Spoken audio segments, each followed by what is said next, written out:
Predictability and stability in the rule of law matter for the business community because it helps them assess risk.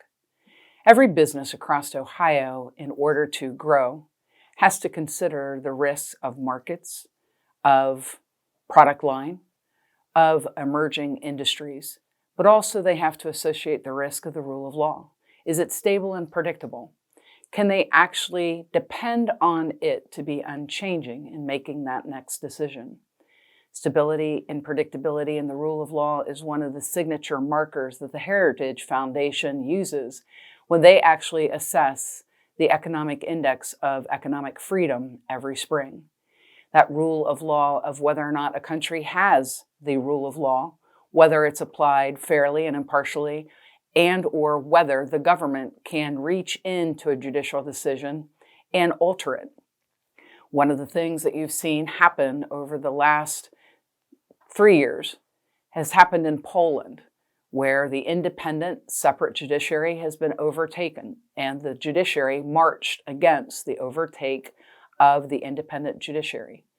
The rule of law, stability, and predictability is essential in order for any economy to grow.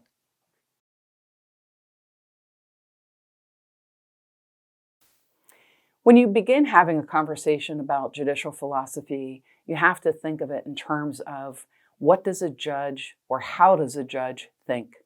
Judicial philosophy lives on a continuum. To the far left is activism. To the far right is restraint. Somewhere in between is that sliding scale. You have to decide who you are on the continuum of judicial philosophy. If you're an individual who believes, as I do, that judges should exercise restraint, deciding a case, decide only what is necessary to resolve the legal issue before them, but only say what the law says, not what it should be, and distilling the meaning by using the text, whether that text is in a constitutional provision, a statutory provision, or a contract itself.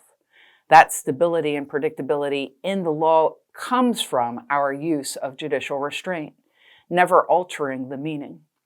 With activism, you cannot be certain what is likely to come next because it is outcome driven.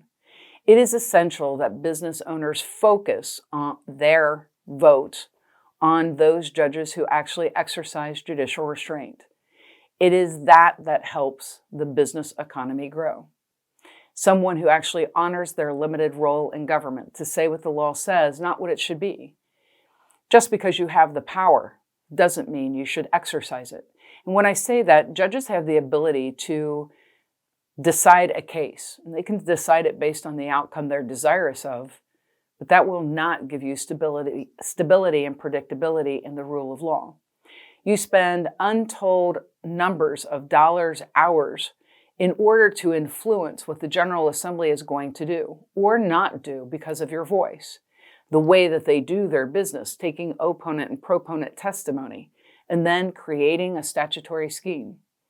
That is not the way that judges work, with a cold record, distilling only the meaning of the statutes.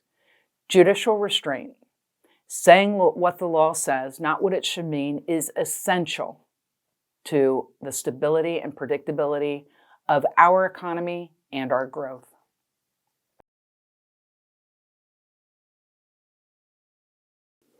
I think community safety is one of the most important aspects for economic growth in the business community. You should be concerned about it. As a former police officer, I could see in those high crime areas the destruction it did to the economy. Businesses moved out, they shuttered, they folded. Customers did not want to return to those areas where they felt unsafe. So in those high crime areas, what you saw is businesses shutter, leave the area. And all you were left with was a high crime area. To me, for business, nothing could be greater or more important to the life and stability of a business for economic growth than community safety.